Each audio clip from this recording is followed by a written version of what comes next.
Bonjour à tous, aujourd'hui je vais vous présenter différents hamacs de chez Amazonas. C'est un produit que je connais depuis maintenant 5 ans et j'utilise le hamac Ultralight en Guyane et aussi bien sûr sur mes stages de survie et puis sur mes petites escapades en Loire. Et j'ai souvent, surtout dans notre région tempérée et l'hiver, même avec un très bon duvet, en fin de nuit on a souvent froid. Donc Amazonas a conçu un hamac, le Mosquito Traveler Quilted XXL, prévu pour les régions froides. Donc je vais vous l'installer et après vous décrire les particularités de ce hamac. Alors, tous les hamacs de chez Amazonas ont un sac pour conditionner le hamac solidaire au hamac, donc c'est quand même quelque chose de vachement bien, ça évite de le perdre. Et là pour une fois ils ont vraiment un sac assez grand, ça veut dire qu'on ne galère pas pour remettre le hamac dans son sac. Ça c'est super. Et j'ai rajouté en plus moi, alors chez Amazonas ils vendent séparément du hamac des sangles vraiment spéciales pour accrocher le hamac. C'est très bien, mais moi je suis vraiment de la vieille école et j'ai quasiment 3 mètres de bout d'un côté et de l'autre parce qu'on ne sait jamais, que ce soit en jungle ou dans notre forêt, il faut quand même de la distance pour pouvoir accrocher un hamac. Donc le nœud de hamac, vous le connaissez, je vais le refaire. Donc on ne laisse jamais traîner un hamac par terre. Pourquoi? À cause des tiques par exemple. Hein, les tiques, c'est assez surnois comme petite bébête, mais on peut attraper une maladie quand même qui est assez grave. Donc un nœud simple, comme d'habitude, une boucle, ça prend 5 secondes, on se prend pas la tête avec des mousquetons, avec tout un tas d'accessoires. Voilà. Donc, mon hamac ne touche pas le sol, je le déroule, et là on a quand même pratiquement 4 mètres entre les deux. Et on voit la grandeur du hamac, c'est un hamac, c'est le XXL, donc c'est vraiment un hamac très spacieux. Là encore une fois, même chose, un tour autour de l'arbre, là, hop, et voilà.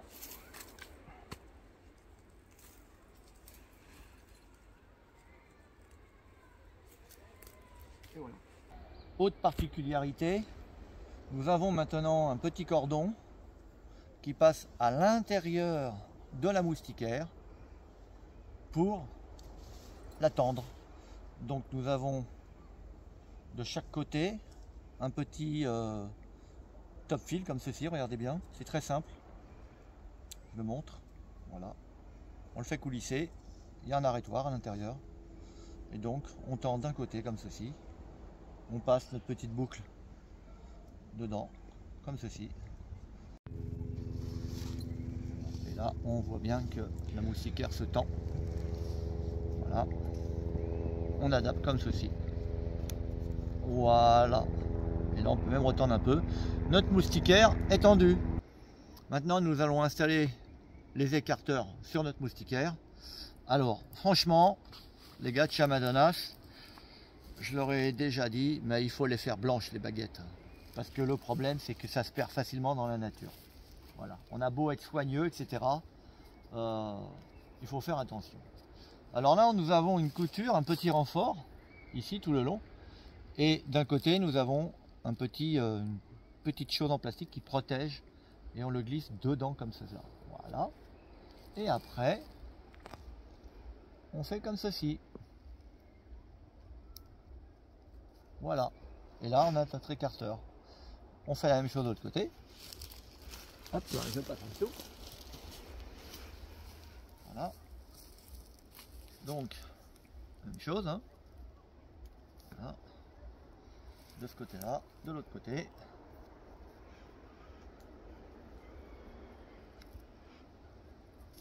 Voilà.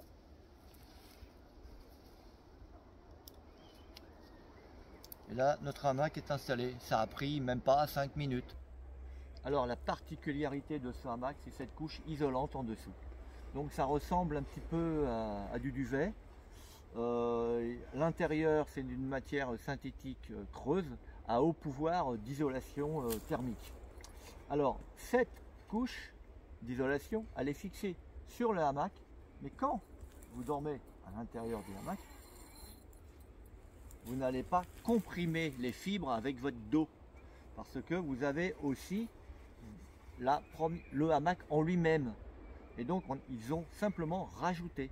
Ça veut dire que quand vous êtes installé dans votre hamac, vous avez en plus de cette couche, en quelque sorte isotherme, vous avez un léger vide d'air, donc qui donne aussi un pouvoir d'isolation, et ça vous permet de ne pas avoir froid le matin, parce que vous savez bien que quand on dort en hamac, le gros souci c'est que en fin de nuit, eh ben, on a l'air froid qui passe en dessous et on est forcément réveillé par le froid, et ça reste franchement assez désagréable. Donc cette matière isolante, elle a été très bien installée sur le hamac, parce que vous savez tous que dans un hamac on ne dort pas droit dans le hamac, on dort toujours en travers, légèrement en diagonale, et ils ont justement installé cette couche d'isolation en diagonale dans le hamac. Ça veut dire que quand on s'installe, alors il est bien évident que s'il y a des personnes qui dorment dans un hamac en travers du côté droit et d'autres du côté gauche, il suffit simplement de mettre la tête à droite et à gauche et vous êtes installé. Moi en l'occurrence, je dors plutôt en travers comme ceci, c'est-à-dire j'ai la tête de ce côté-là et plutôt les pieds de ce côté-là. Donc je m'installe dans le hamac comme ceci. Alors on s'installe comme ça dans le hamac. On passe notre tête par-dessus la moustiquaire, comme ceci. On pose nos fesses à l'intérieur du hamac, comme ceci. Et là, on se laisse basculer, comme cela. Voilà. Et là, quand on voit le volume, l'espace qu'il y a à l'intérieur, c'est assez impressionnant. C'est le hamac XXL, mais il ne s'appelle pas XXL pour rien. Il y a vraiment un confort assez impressionnant. Les fermetures éclairs, on s'aperçoit que c'est vraiment du super matos, ça glisse super bien. Elle n'est pas trop fine, elle n'est pas surdimensionnée, ça glisse bien. La moustiquaire, il faut savoir que les mailles sont vraiment ultra fines, et en plus il y a une imprégnation d'un produit qui éloigne les insectes piqueurs. Ce hamac donc, il est conçu pour bien évidemment les régions froides, les personnes qui vont faire des treks en Suède, en Norvège, au Danemark, etc. Même au mois de juillet ou au mois d'août où les températures restent très fraîches, moins de 10 degrés parfois, eh ben, ils n'auront pas froid avec ce hamac. Donc le hamac Mosquito Traveler Quilted XXL reste un super produit, je vous le recommande. Voilà, n'hésitez pas, ça coûte aux alentours des 130 €. C'est un budget certes, mais c'est un hamac qui vous fera des années, qui vous protégera du froid. Au niveau du volume, bon, ça reste bien évidemment un petit peu plus volumineux qu'un hamac ultra light, mais je vous garantis que vous n'aurez pas froid dans ce hamac. Voilà. Donc je vais le tester bien évidemment cet hiver, et je vous ferai un retour de cette expérience incessamment sous peu. Voilà. Donc maintenant je vais vous présenter un autre produit de chez Amazonas qui est extrêmement bien, c'est le tarp. Donc ils ont différents tarps. Pour moi, le meilleur tarp, c'est le 3x4. Je vous montre tout de suite comment installer un tarp. Aujourd'hui, je vais vous présenter le tarp. En l'occurrence, celui-là, c'est le Traveler Tarp XXL de chez Amazonas.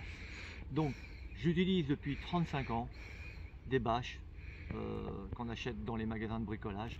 On appelle vulgairement bâches de chantier, mais c'est quand même assez long à installer. Et en même temps ça reste un volume si vous dans votre kayak.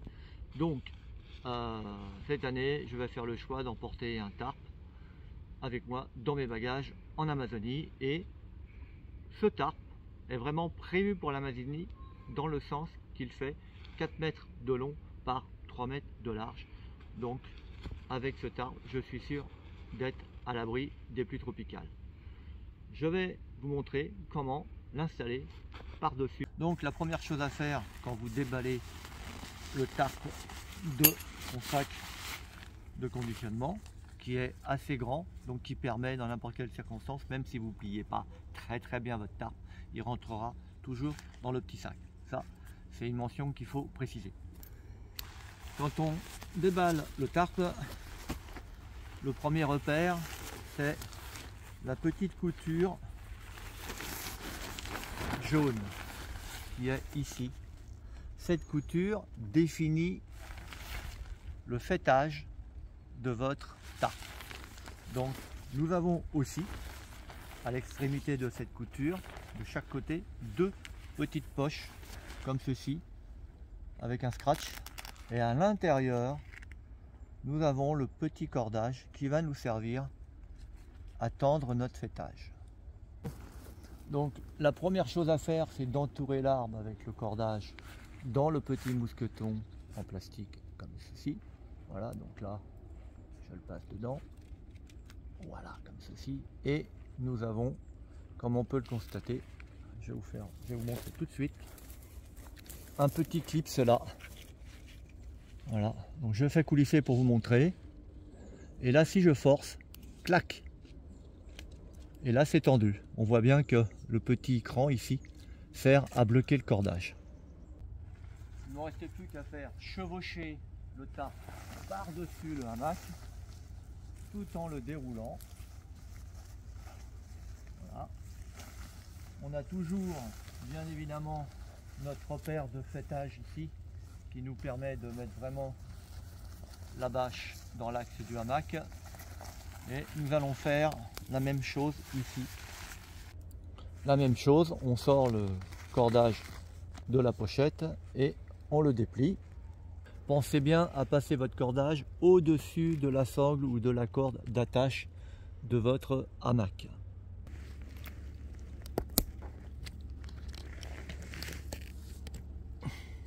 Et là, c'est bloqué.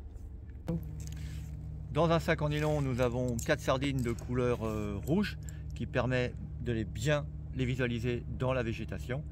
Et grâce à ces sardines, nous allons tendre les cordages sur les côtés. Je sors le cordage de la poche. Nous avons une bonne longueur de cordage avec un tendeur et une boucle. Alors, le tendeur, c'est exactement le même système que sur les tentes de camping. Il n'y a rien de compliqué. Et la boucle ici va me permettre de positionner la sardine comme ceci ou comme ceci, suivant votre préférence. Alors là, on met toujours la sardine légèrement en travers pour pas qu'elle se déterre. Voilà. Et à partir de là, il suffit avec le tendeur de tendre. Là, je suis à fond. Il n'y a pas de souci, j'ai assez de pente sur mon tarp. Dernier piquet, je prends un petit morceau de bois pour l'enfoncer, comme ceci. Vous voyez, comme ça on a pas mal aux mains. Et là, je vais chercher mon tendeur ici. Et je tends. Voilà. Mon tarp est super tendu. Il est installé. Nous avons sur le côté, d'ailleurs de chaque côté du tarp, un anneau en métal fixé avec un renfort, comme on peut le constater ici, qui permet d'accrocher un autre bout, histoire de tendre encore plus notre bâche. Donc, nous sommes installés, le hamac, notre protection pour la pluie, éventuellement pour les chutes de branches, et à la surface du sol, nous avons en vérité 12 mètres carrés d'abri, ce qui nous laisse assez de volume pour installer notre matériel, c'est-à-dire les touques, etc., les cannes à pêche si vous voulez, enfin tout votre matériel sera à l'abri en dessous. Il y a aussi la possibilité, bien évidemment, de mettre moins de pente sur votre tarp, ce qui permet peut-être d'augmenter un petit peu le volume, mais pas la surface, parce que si vous relevez, vous aurez forcément moins de surface en métrage carré. Voilà. Et vous pouvez aussi, si vous êtes grand, le monter beaucoup plus haut. Il n'y a aucun souci. Donc, il est adaptable dans différentes situations. Vous pouvez aussi l'utiliser au sol sans aucun souci. Je préconise pour des raisons de sécurité, surtout dans les forêts tropicales, notamment en Amazonie, où quand on installe notre carbet bâche, il faut absolument faire un tour du périmètre sur l'endroit où nous allons nous mettre pour savoir s'il n'y a pas des arbres morts. Autre point que je considère important, c'est que on n'est pas à l'abri d'une chute de branche On ne peut pas forcément regarder ce qui se passe dans la canopée, étant donné que c'est quand même, la végétation est assez dense. Donc moi, j'ajoute en plus un cordage sous la faîtière qui permet, en cas d'une branche de plusieurs kilos, si elle s'abat sur mon tarp, avec là on a une certaine souplesse, donc on ne sait jamais, c'est une précaution en plus. Ça serait quand même con de mourir avec une branche sur la tronche en pleine nuit, voilà, ou éventuellement une noix de coco si on met notre hamac sous les noix de coco, ce qui n'est pas du tout préconisé. Voilà, donc j'ajoute en plus, si je sais que il risque d'y avoir des chutes de branches, un cordage de à peu près 15 mm de diamètre en dessous, super tendu, pour éviter de me faire écraser par une grosse branche. Donc le démontage est fort simple, ça prend 5 minutes, il suffit d'aller défaire déjà les sardines en premier lieu, comme ceci. Ah, ça c'est vite fait. Avec 3 doigts, on enroule notre cordage, comme ceci. Et là, il suffit de remettre dans la poche. Voilà, ça rentre, il n'y a pas de souci. Voilà. Et on fait la même chose aux 4 coins et avec le fêtage. Le déclipsage ultra rapide, clac, et c'est défait. En conclusion, eh bien, je m'aperçois que les tarpes de chez Amazonas sont vraiment top. Beaucoup plus pratiques qu'une simple bâche de chantier. Beaucoup plus léger, moins volumineux. Et ça reste vraiment un produit de grande qualité. Comme on peut le constater, je le reconditionne dans le sac sans souci. Je pense bien évidemment à remettre les 4 sardines à l'intérieur. Comme ceci. Et après, nous avons un petit clip de chaque côté pour le tendre, pour le fermer, comme ceci. Voilà. Donc ça reste vraiment au niveau volume, ça reste correct, hein, emmener en kayak ou même dans un sac à dos, il n'y a pas de souci. Voilà, comme ceci. Voilà. Donc je valide le tarp XXL de chez Amazonas. Donc je le répète, 3 mètres par 4, donc un gros volume pour s'abriter et une grande surface de stockage en dessous de 12 mètres carrés. Voilà. Donc je vous dis à bientôt pour une prochaine vidéo, et il part cette année en expédition en Amazonie. Bye bye, à bientôt.